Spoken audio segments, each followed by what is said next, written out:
online broadcast network, AFTERBUZZ TV. Over 20 million weekly downloads from over 200 countries and your #1 source in after-show entertainment.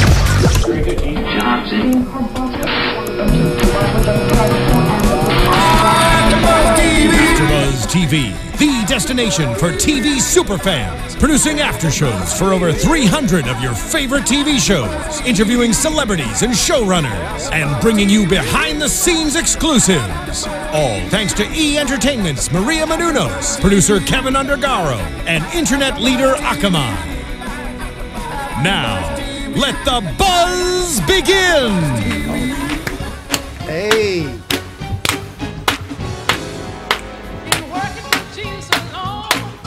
I'm not tired yet. What do you? I'm not tired yet. Why do you sound like an old lady? District missionary. District, yes, from District 9. Oh my God. Yes, God. What's going on, everybody? As you see, we just already praising them. We already turned up. This is, of course, the Preachers of L.A. After Show, Episode 3. I'm your host, Lem Gonsalves, and of course, I'm not here by myself because I got my choir with me. Y'all give it up for Miss Megan Thomas to the left of me. Yeah, sounding like District Missionary Jenkins. Yes, I'm auditioning for the heavenly choir. Right, I see that. And then we have the the choir. The choir. Not the choir, the exactly, choir. exactly. And we have we can't have our, we also have an usher, Miss Corrinne Williams. I got a downgrade. I am What you mean? I am missionary Williams. I'm just saying, like, the usher keeps the order. Like, missionary Williams. The head will be last and the last will be the first. oh God, y'all twisting all the scriptures out. The head will be last and the last will be first. Lord Jesus, can we go back to Sunday school, please? Hallelujah. Please, can we go back to Sunday school? All right, so we're going to get into this episode. Man, a lot going on, as always. Let's start off with the beginning. So, Dietrichs' mom wants Dietrich and Dominic to go to counseling. Right. Yes. Right. So she makes that apparent. She's talking with Dietrich, having a kind of heart-to-heart as they're walking down the street or what have you. What do you think about that? Do you think that's a good idea? You think, I know that there's there's kind of a divide a lot of times when it comes to couples in Christian homes. You know, they feel like counseling should come from their pastor or somebody from the church. And Dietrich was very adamant. I want it to be somebody outside the church that can have a general opinion about what's going on without that. So what is your thinking on that? I mean, I believe him because he's already had one marriage, and he said, I did everything biblically right, according to what I thought. So clearly, there's other parts because let's just be honest. Bible is not the only thing that you can get knowledge from when it comes to how to be a great husband. Right. You know what I mean? Like you get your basis from there, but there's just simple everyday social things that you can learn from somebody who is someone who is well versed in relationships and how families should be. So for him to say, I just want somebody for sure who knows what they're talking about, especially medically, scientifically, whatever, because I got the godly part done. I got the spirit. I got the Holy Spirit that can tell me what I'm doing wrong. But I might also need some help from somebody who can spin things in a scientific way. True. True. Yeah. No, I agree with you. I think, and it touches more on this episode as we go further. There's a lot of times that I'll just use the term Christian very loosely, just covering a lot of people that go to church or whatever. Right. Thank you. And I think that there's a lot of things that in the natural that they kind of dispel and don't do. Like, for instance, going to the hospital, going to the doctor, like, oh, Jesus gonna heal me. Like, no, Jesus gave the doctor knowledge on how to treat you with your diabetes. Even though you got gout. So go to the doctor. With your sugar. Right. And get treated, Right. So it's the same thing in any type of profession, getting a lawyer, all these things that we do. So I think a lot of times people feel it as taboo, but I think it is apparent, and I think you should definitely do that and seek the outside help, not just, Auntie May. Auntie May can give you some insight, but, go to this doctor. And this was an actual doctor that helped them. I think that it was good. His mom made a really good point, just being more proactive than reactive. Right, and absolutely. I think that's a key piece in just anything, not just in your relationships, but in anything that you're doing. You always want to be proactive and think ahead. Right. And so I just valued that part. And I was very happy that they both were into actually, you know, seeing a mediator or a counselor. So that was really good. And I do love the relationship that Dietrich has with his mom. I thought it was cute, the little shout. Yeah, they are cute. They're so cute. I was like, come on, Holy Ghost. But he has fun relationships, I think, with everybody. Even like, I really like his relationship with his wife because they do come off as friends, which I love that about them, because how can you be in a relationship with somebody that you're not friends with? Right. And they genuinely look like they enjoy, like they have fun Right. together. Like they like each other. Right. Well, it was interesting going into that. Dr. Davis is actually the name of the doctors that helped them and That's was Pastor kind of giving Jamal's it their sister. Is it Jamal really? Bryant's, yeah. Oh, no way. Yeah. Oh, Okay. interesting. Shout out. Shout out. So when they were meeting them, you could kind of see, going what you were saying about the friendship vibe. Right. You could see, obviously, they have their disagreements like any two people that have their own mindset would have. But I think it's the way that they kind of work it out. I think it's cool because at the end of the day, you could tell that they love each other. And more than that, they love God. You know, Right. And they like to watch Real Housewives of Atlanta and the Right. I thought Kardashians that was together. funny. And he is invested in that was hilarious. characters. That was hilarious. Now, speaking of that, what do you think about? Because as they were talking, you know, he kind of started talking about his role as the head of the household, and he had some very traditional opinions, Right. about what he feels like. Because he even felt like if he kind of changed the diapers and did kind of some of the domestic duties, that he would be kind of being the wife. Obviously, I don't agree with that. I think that you should definitely share in the responsibilities, but I do know, and of course, you know, the therapist kind of probed, like, where do you get that from? And his dad was like that. Right. You know? Yeah, I mean, I'll just say it's funny that Dominique brings that up, and she says, even though his music is so out the box and like new age, he's so not. traditional. Right. Like the fact that he was like, I don't change dirty diapers. Like, Right. what? You don't change dirty diapers? Right. And it's because, you know, and I think that makes it, we should all think about that, because there's things, especially in relationships, you have to go, people are products of their environment.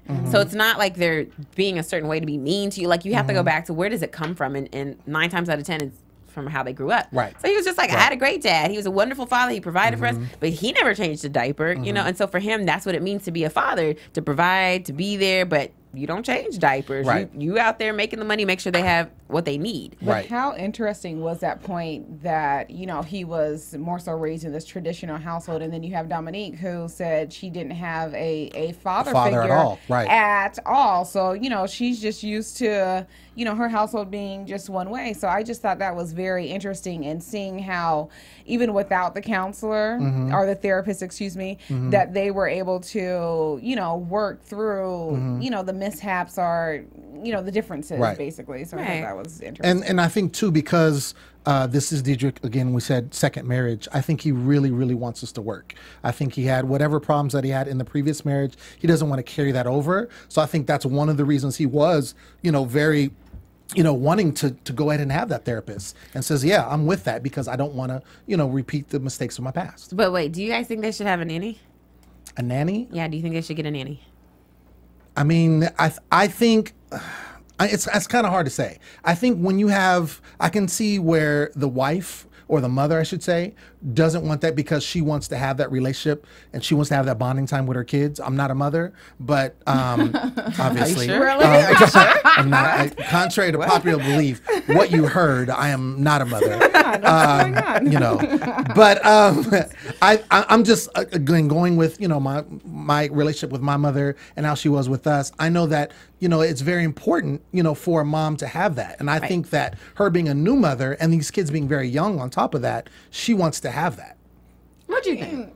Girl, get a nanny. I mean, she was here complaining about, like, oh, I feel like I have 30 kids. Well, Right. that's why he suggested that you get a nanny. Like, it's not that your value will be, you know, diminished in any way. It's just help. Like, you can have a nanny for like 3 hours, so you can Right. go exercise or get your Run weave errands tightened. or Or, something. you know She what I'm said saying? weave tightened. I'm just Right. saying, Dominique, But get a nanny. I appreciate the solution, which is what Dr. Davis said, which was, what would you be open to having a nanny for a few hours? Right. Which is, I think, A good honestly, what compromise, mom right. would say. Would no. not want to do. Yeah, right, exactly. right. Just to be like, you know what? Just watch them inside and go take a nap really quick. Right. Like, sometimes you just need that. I need a Right. reprieve. Right. I just want to watch my show for like an hour. Can you like watch the kids for a couple hours, please? And I think too, just going on that, I think a lot of households that can't afford to have nannies, they just use mama. You know what I'm saying? Miss Brown. Exactly. Can you watch the kid? That's in essence been the nanny. You know what I'm saying? Miss Brown, I live with us. Exactly. So, you know, or the neighbor down the street or somebody else or auntie or district missionary, you know, it's somebody that they felt, you know, they trusted or what have you. So it's not like, you know, mothers have gone without help. I think the term nanny, a stranger or someone that you don't know very well, putting that role or being in that role, I think maybe is a little bit scary for her. For Dominique. Or she's probably, you know, how a lot of us do. We just are trying to prove our point. Like, you know, she's a new mom, like we said, and she's trying to prove that, hey, I can do this. You know, I had these kids. I'm going to do the same thing that my mom did. So, yeah, back up. But I think she's going to get it. I think she's going to get the nanny. I think, like I said, with the compromise and once she sees how it is, she'll probably be like, oh, you know, we're going away for the weekend. You know, nanny take up. You know what I'm saying? Because I think once you get used to it, you know, it just takes that. So moving forward, this is really sad. Noel Jones, he had found out about a pastor in Louisiana. His name was Pastor Harris, who actually got killed, was murdered in his church during church service. That's crazy. Man, when I heard that, and I know, Corrinne, we were talking, you said you actually remember it, you know, when it actually happened live, and kind of some of the news that broke. I mean, it's anytime something like that happens inside of a church, you know, I mean, this man had his kids and his grandkids there, and this happened in front of them. Noel Jones, of course, he wants to be able to provide service and kind of help out. So he goes down there and he brings a team of pastors with him to kind of help the situation. Now, he did say that there was not his actual denomination affiliation. But which shouldn't matter. Right. Of course it doesn't. Right. It does not. But how do you feel about him kind of taking on that to go and do that? Because, of course, there's a lot we don't know because of editing, because of what they want to tell us. What I gathered from is that he kind of took it upon himself to do this. There obviously was some type of relationship with him, but it was kind of like he did it. It wasn't like they asked him to. He just kind of did it on good faith, or he just felt led to do that. Or so we know. Well, that's what I'm saying. They could have asked him, and you know what I mean? And then he would have been like, okay, fine, I'll come. Yeah, of course, I'll come and help out. Do you think that they did? Yeah, because you remember when the daughter, Talisha, was crying, and she was just like, you know, when we talked to you, or we was hoping you was going to come. Like, how would... I really think they probably said something to him. I don't think she just sat in her dad's office looking at all of the Noel Jones books and was like, Noel Jones, please come help us. I really do think they probably reached out and was like, is there anything you can do? And then he's like, you know what? Yeah, definitely, for sure. I think his heart was in the right place, but I don't think he just heard about it and was like, I'm just going to go down there. I think that they probably had a previous relationship. You know, a lot of times pastors pay you to come to their church and, you know, what have you. And I think it probably was one of those things. And then since he met them, I don't know really the depth of the relationship, but you know, they met, and then he caught wind of the story, and then maybe felt obligated. Right, maybe something like that. I just don't think it was out of blue. And I don't think so either. I just wanted to get your opinion on that. And I will say this, even though, you know, Bishop Jones catches a lot of flack because of the non-traditional personal life he may have. Exactly. But I do think he really does love God, and I do think he really does put his ministry is very important to him. And it was in this episode, it was very apparent to me because when he started tearing up, when he was talking about the whole situation. Tear up? Right. And I was just like, oh, this is not just for TV. I mean, even though they might have set some stuff up, like I can tell that he really wanted to be there and he really wanted to help these people because that's such a tragic story. He could have left JJ the dog at home. JJ got to go. No, I had an issue with JJ coming. JJ was in the church. Did you peep game? Right, which is why I have a problem. We are not in LA. Look, Bishop Jones, you are in Lake Charles, Louisiana. This is not LA. You don't bring no animals into the church, okay? But he did, honey. JJ is saved and sanctified and had been water baptized. Hallelujah! Is JJ a service dog? Because I thought you can't be taking dogs just anywhere unless they are like service dogs. You can check them in and pay for them to fly as well. Right, I know that, but I'm saying, I just thought you can't, like, because think about it, in LA where we live, it's like dogs are everywhere. You're at the restaurant, you're in a store, supermarket, whatever. The dogs are inside like people. But when you go outside of LA, they do. But when you go outside of LA, like that's not okay. You can't just be bringing dogs into regular buildings. Well, they didn't mind in Lake Charles. And JJ got the Holy Ghost. I think you know, like Bishop JJ was speaking in tongues, right? But Bishop Jones knows, like you know the protocol when you go to other places. I don't think you should have left JJ with his mama Loretta. I'm just saying. Okay, girl. I mean, I don't think. I think the dog is a moot point. I mean, I think you know that's. No, I had an issue. I'm sorry. We having this because I really was mad about that. Like we having a real we were having a real serious conversation. He trying to get the story about this man getting shot and killed in his own church in front of his family. Did JJ interrupt anything? Didn't do anything. JJ did not interrupt anything. JJ was chilling because JJ was quiet. He was under the anointing. He was sitting with the pastor and the bishop and the first lady. JJ was fine, honey. They showed JJ one time. No, walking in on the leash. Right. That's it. And what y'all didn't see because I was peeping it because I was. What were you peeping? What were you peeping? I was like, they gonna let that dog in there. When First Lady was crying, and she was, you know, she's getting ready to cry, tearing up. I saw Bishop Jones' hand moving like this. I was like, y'all let JJ over here ruining stuff. So you think that was JJ? It was JJ. But you saw the leash. The leash moving. Okay, so he was messing up the I'm moment. just saying. I just think he should have left JJ in a car or something. Okay, so I can't. I'm not even going to talk about this dog. Okay. So JJ, She doesn't have a dog. we disagree about JJ's involvement. The one thing I do want to bring up about that, and this was in a different scene. This is when they were actually talking. I believe they were at a restaurant, and it was him and all his advisors, and he was thinking about who was going to help run the church. And then there was the issue of infidelity that came up for the pastor that got murdered. Right. I thought, I was kind of taken aback. I was like, okay, maybe that's, could have been a motive for that happening. This was a former deacon. They did say former. He wasn't currently at the church, and maybe he had some role in it. But I thought it was poor taste to bring that up in that type of situation, because obviously it didn't come up with the family, but it was like the way the show is setting it up, it's setting up that he's going to go and he's going to be a part of this, trying to help build up this church. So to bring that up, it kind of puts a bad taste, like, oh, okay, well then he died because maybe, not he deserved it, but maybe it was something that was bound to happen or something of that nature. Well, I didn't take it like that. I think it was an honest discussion that they were having, just trying to figure it out. I think it was poor taste in the production company to edit that in. They should have cut that out. Well, that's what I mean. But I do. I'm not talking about them discussing it. I'm talking about it being shown actually. Or if they wanted to share it, just give the whole news breaking story at everything, like the reason why, what you found out in the beginning, because they just showed that little snippet of the anchor woman just saying, "Oh, there's been a fatality in a church." Right. Okay, but why? Right. But I mean, I think we kind of like, nobody's just going to walk in a church and shoot somebody. Exactly. Like that. I mean, if you think about it, a man that is that angry, you did some. How many countless stories have we had over centuries of people killing other people over their spouse? Sure. Now, in church is a little crazy, but I will say, it does say, there's a passage in Proverbs that tells you don't sleep with a man's wife. That's a deathbed.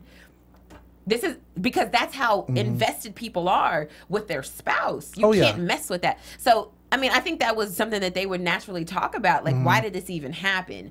But poor taste on the production company. I believe it's poor taste, and that's what I was getting at. But I do know where they were going with, because they were basically trying to say that the church always was already having problems. Right. It wasn't like he died and then now the church is breaking up. There was already some issues, with the way the church was being run. Kind of like the bathrooms. They say all that kind of stuff. Why do I need to know that right now? Like, you're interrupting my emails. Right. Hello. So I mean, I get what they were trying to do, but like I said, I think it was just poor taste for the production company putting that in, because it kind of took me out of the moment. I'm like, oh, because then I'm thinking of other things as a viewer. Right. That's just me personally. So but that is real though, because we have to understand. We feel like churches are pristine. Yeah, they're so pristine, and they're gonna run themselves. That's why you pay your tithes and your offerings. Building funds. But that's real though. How is a toilet gonna fix itself? Right. Like, that's what this stuff goes to. This is from the beginning of church culture. This is, you had to give. You help pay to keep the lights on, to keep the toilet working, to keep the air conditioning on in muggy old hot Louisiana. Like, that's what you got to do. So obviously they've had a decline in membership, which means there's a decline in tithes and offerings. Correct. So you can't get a lot of stuff done when you don't have the funds to do it. That's that's money 101. Right. That's just obvious. And so I think it was good that they brought that up, because that's real. And I feel like they should have said that, because it makes it seem like the only issue with this church was that the pastor died. That's why everyone left. No, right. But for them to say, no, there was problems beforehand. Then that's a whole different approach that you have to take. You know what I mean? Which to me, once I heard that, then it made more sense for him to go in and kind of do what he did with taking the leaders there, talking about, because they even mentioned about buying the church. Right. So it made more sense once that had happened. So there was probably even a reach out, even prior to this happening. Yeah. And then it was just like, oh, okay, now this happened, I really got to go. Right. You know, so. Now I would be curious to see, and I wish they would have at least like put some little snippet in of like how the church is doing currently, you know, because this happened in 2013, last year. Was it last year? So I'm sure that there has been progression, or maybe it's just not in existence anymore. But I would like to, you know, I think that would just been a good to have, or to kind of know what's going on. Yeah, no, I agree. I would say shout out to First Lady Harris, because that is to know, like, we don't know if the infidelity rumors were true, but if it was true, to sit here and be like, you know, regardless of that, I'm not going to let my husband's legacy be tarnished by that and have everyone forget all the wonderful that he did. So for her to step up to the plate and continue to preach and continue to, you know, hold it together for her family, even though she's probably grieving inside for either the reason that he died, and or she's angry. The fact that he's died. Like, so I give shout out to her, shout out to her family for, you know, going through such a tough time and still progressing forward. Right. I want to give a shout out too. Shouts out and Megan, I need you to help me with this shout out. There's a shout out that we have about iTunes. Can you tell me about iTunes? Because I want to know about iTunes. I've never heard it before. Can you explain it to me? You lying over here. Let me move over here for you get strike that lightning. Make sure you go to iTunes and subscribe to our podcast. It's so easy. Just search AFTERBUZZ TV, Preachers of L.A. and then click subscribe. It is free, honey. Free 99. And when you subscribe to it, you'll get our podcast automatically. And you can also give us 5 stars and rate, comment. Let us know what you think about Preachers of L.A. this season. Do you like it? Do you love it? What do you like and love about it? Let us know. And shout out to everybody who always comments on our YouTube page. There's a lot of comments. Like, that's great. We love it. Okay. We love it. Speaking of something else that I love. And shout out to all y'all who loved my singing last time. You were singing last time? I was last episode. Oh, were they hating or singing? Like you had a stank face. I was singing. Oh, but they loved it for real? They loved your spirit? I don't think they liked it. Did they love your spirit, or they loved the singing? I don't think they liked that singing. You know what? I'm gonna pray for the both of you. Jesus had haters, so Can I pray for your vocal folds? I'm praying for your vocal cords. Let's do that. In the name of touch and agree. Oh, no. Oh, she's down. All right. Issue. All right. So I want to talk about, this is my favorite, Jay, my man. Yes. I love Jay. I love Pastor Hayslip. He's so dope. I love, like, you know, just, you know, you see him, and of course, I don't personally know any of these people, but just I feel like there's a difference between the way he acts with his wife and like the other pastors. I feel like he just has a really good heart. I'm not judging anybody. I just really like his heart. I like how he displays his heart. Right. I'll put it like that. But he meets up last episode. He had met up with Justin, who was a homeless man that one of his members had kind of directed him to, and he ended up meeting with him and took him to get something to eat. That all happened last episode. So this episode we have like a follow-up, and you have Jay with Justin, and he's basically meeting up with him, and he's talking to him, and he decides, he's like, I want to help you out. You know, we're going to take you to rehab, but before you go to rehab, I'm going to hook you up. I'm going to give you some clothes. Amazing. I'm going to cut your hair, and he puts on the gloves, and he cuts his hair. That is amazing. He cuts his hair. That is the epitome of Matthew 25, honey. You know, you fed me when I didn't have any food. Right. You better didn't have no clothes. Say that scripture. And you know what it also reminded me of is when the disciples washed the feet. Right. And how humbling that was. Right. Because back then, you know, they would tread and walk with sandals, and so it was like the most humbling part of servitude. So that's what it reminded me of.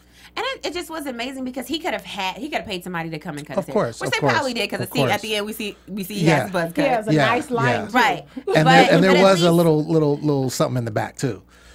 Like, meaning like he kind of messed up in the back. No, I thought it was like I thought it was like ringworm. I talked in the after show. I saw the after show. She said ringworm. No, I mean, I saw the after show, and he was talking about that because they mentioned it, you know, and he's like, "What can't you do?" And he's like, "You know, I can do a lot of stuff. I can't cook." You know, his wife's like, "You can't cook." He's like, "But I can cut a little bit." He's like, "But I did kind of mess up the back. That's why I didn't show it really good." That's why it was a little swirly. Right, it was a little swirly. I thought it was ringworm. I'm not even gonna front. But I will say, and this be funny. I thought it was. But I will say I found out more in watching that is that he actually had bugs in his hair. Gross. Yeah, and that's why he had the gloves on, which again, just more so, I mean, he's cutting this and he has bugs.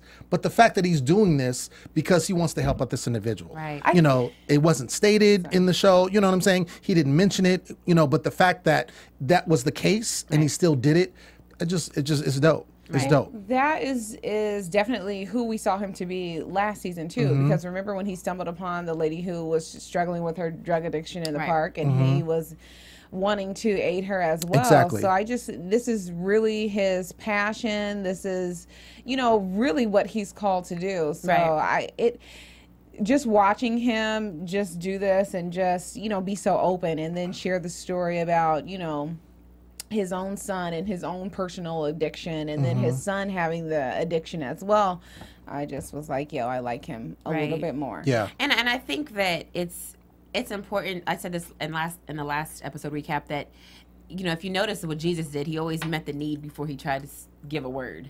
You don't ever talk about this is why you need Jesus. Right. This is why you need the Lord. Prime example was the fish, fish and the loaves of bread. If you hungry, feed him first. If this man needs clothes, he needs a haircut. He needs to be like he needs these things. So you can't expect you over here talking about we want to take you to rehab. Right. But help the man first. There's stuff he needs before he can go to an addiction center. He needs certain things, and so I love that he really takes. Pastor Jay takes a real serious Jesus approach to stuff, which is the example that we should be following. Absolutely. Absolutely. And I want to mention, speaking of that, missing again, Clarence McClendon. Of course. Why is he on the show? Where is Clarence McClendon? Why is he on the show? Every he? episode we ask, why is he on the show? Where is he at? He's not. He's not. Why is he in the credits? Why is he in the opening credits? Something's gonna happen. We're gonna phase him right on out. Honestly, like, what do you think? Because my thing, I'll just give you my opinion on it. I think that there's no story with him. You know, first of all, and we were talking about this, if you notice that if it's the men talking, you know, it's they have their own personal relationship with each other, but also their wives also have relationships with the other wives. So if it's not the pastors talking, it's their wives talking. With him, his wife is not involved with the other wives. She's never been. She's never been. Last season, she wasn't either. He doesn't want her to be.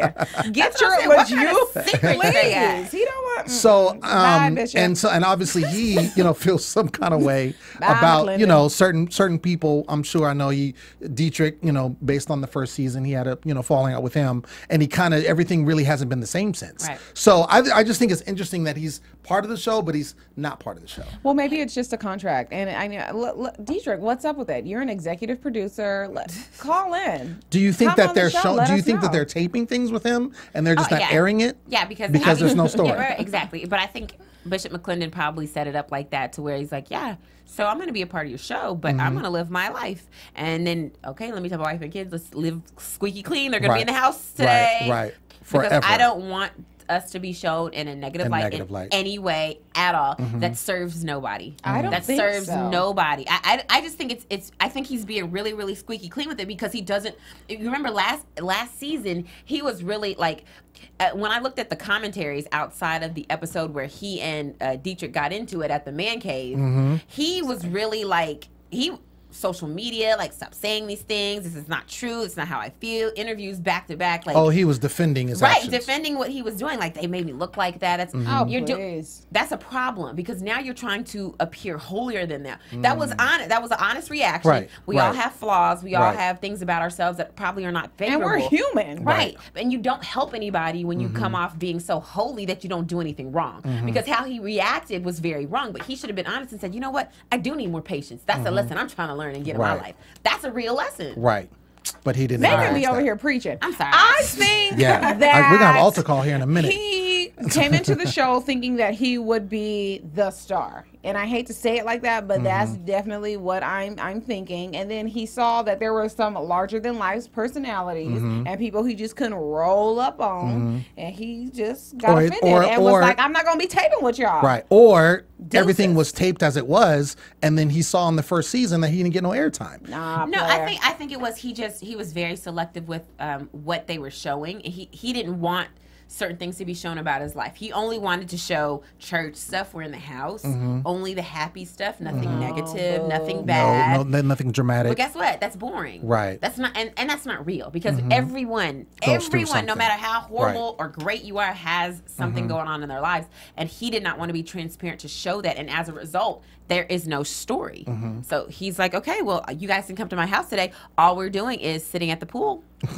Well, time for a new bishop. Bye, Clinton, with your white shoes. Anyway, so Next. yeah, we're not in predictions yet, but I predict that he will not be in next episode 2. So I'm just that's my early prediction.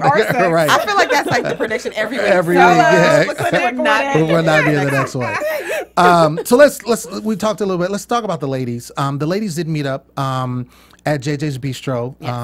They kind of met up. Prior to that, we didn't really talk about, but it was a really good moment with it was Pastor Jay's wife, and she met up with Dominique, and they kind of hashed out. She kind of was explaining herself about why she didn't come to the Sip and See, and you know, and I think it was very amicable. It was very good. They kind of just let each other know where they were at. I think it left on a good note. I think it was really good. And I think it was really good that that Christy let her know that you know, I have a son that's older, that's not with Jay, and I haven't seen him in 2 years. Secrets, right? But it's just so amazing. It's a transparent moment, right? Because that's real. How she was connecting with her. Right? How many families does that really happen with, where there's issues with parents and children? Has nothing to do with how horrible a parent you are. Right? You could have been the best parent in the world, but your child might be on. Like she said, he's trying to find himself, and so as a result, we haven't seen him in 2 years. Right. We haven't talked to him probably. Right.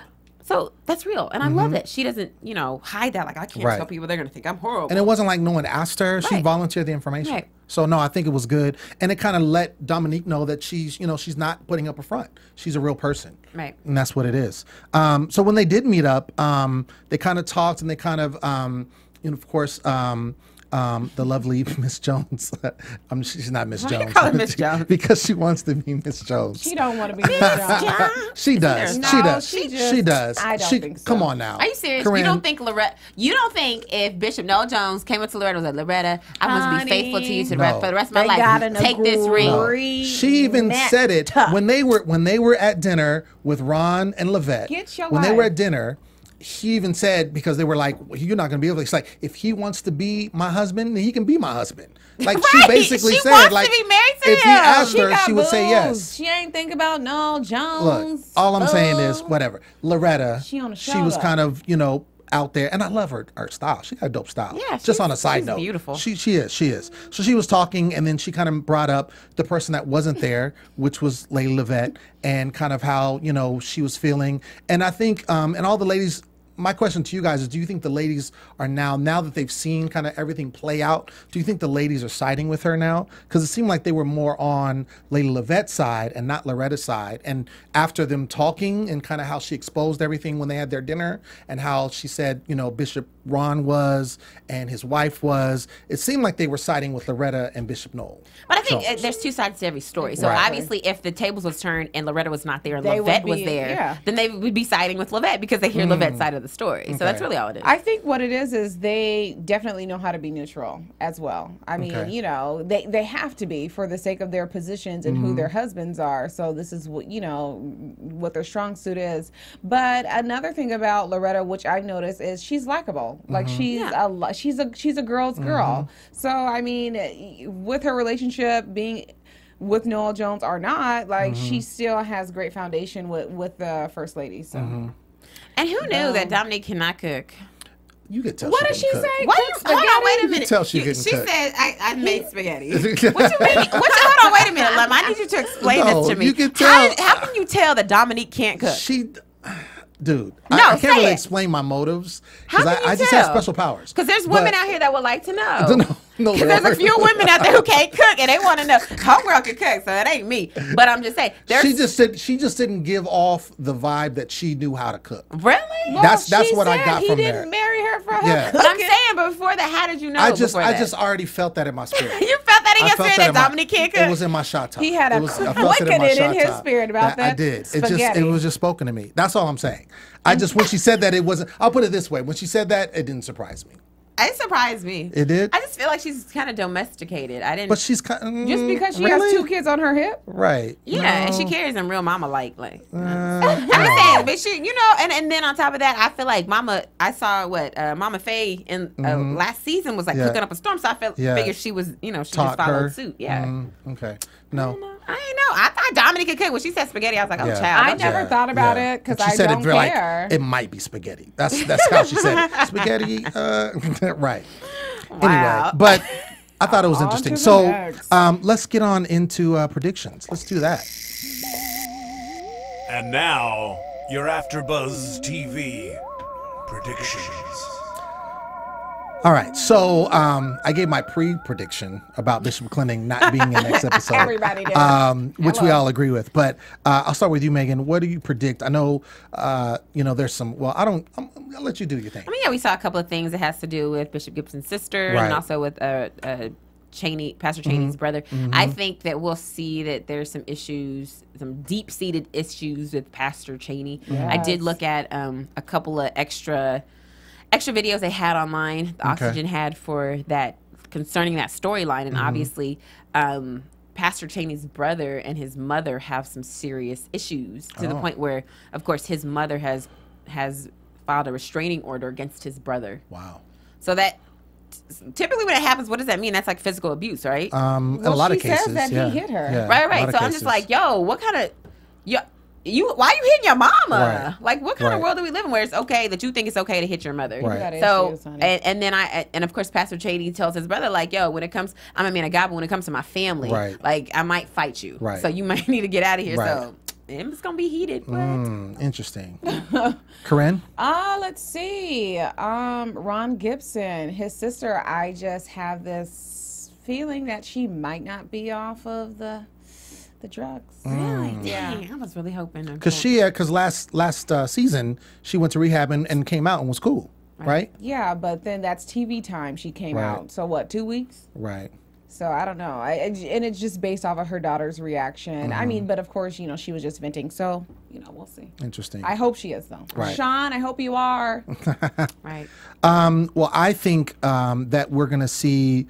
I think there's gonna be some more friction between Ron and Loretta and Noel Jones and that kind of whole situation. Honey. Yeah, I just think that I think that's probably going to be a constant, especially now because Loretta kind of was very definitive about how she felt. She's like, no, I don't want them as part of, going to be the crusade that they're doing. So I think that word is going to get back to her or them somehow, and then he's going to have, something to say about it. Do you guys, by the way, do you think that's right that Loretta's like, I will not work with them? Loretta, have a seat. Well, I mean, she's not the pastor. But I'm saying she's the liaison that's putting all this together, and she's saying that she will not work with them. Do you think that's right? But she will when he tells her to. But no, I don't think it's right because, like she said, they're all supposed to be doing something for the greater good, Well, I think she's just coming from a place because he knows, or she knows, that he doesn't respect her at all. Bishop Gibson does not respect Loretta. Well, why doesn't he respect her? Because she's not married to Noel Jones. No, because Bishop Jones don't respect her. Well... Ooh. On that note, I'm just saying. Where's the background music? I didn't say it was right. I didn't say it was right, but I'm saying. I woke up like this. Well, we're gonna end on that note. I'm closing up the chapter. We want to thank you for tuning in. This has been the AfterBuzz for Preachers of L.A. Make sure you tune in next week because it's going to just keep getting better and better and better and better and somewhat holier maybe? Maybe? I don't know. Megan, tell me where you can find you. You can find me on Twitter, Facebook, and Instagram at Meg Scoop, like scoop of ice cream. And don't forget, check out my web series on YouTube. It's called Colored People. Just check out Colored People TV and you'll see it. Boom. Hey, I'm on Twitter, just saying 08, and Instagram, just saying 1908. Bam. And you can find me all day, every day at The Poet Saint, and that's on Twitter and Instagram. And make sure you follow me and my beautiful co-host, because we like being followed. That's how we do it. Thank you. God bless. Peace. From executive producers Maria Menounos, Kevin Undergaro, Phil Svitek, and the entire AfterBuzz TV staff, we would like to thank you for listening to the AfterBuzz TV network. To watch or listen to other after shows and post comments or questions, be sure to visit AfterBuzzTV.com. I'm Sir Richard Wentworth, and this has been a presentation of AfterBuzz TV. Buzz you later. Hallelujah. The views expressed herein are those of the hosts only and do not necessarily reflect the views of AfterBuzz TV or its owners or principals.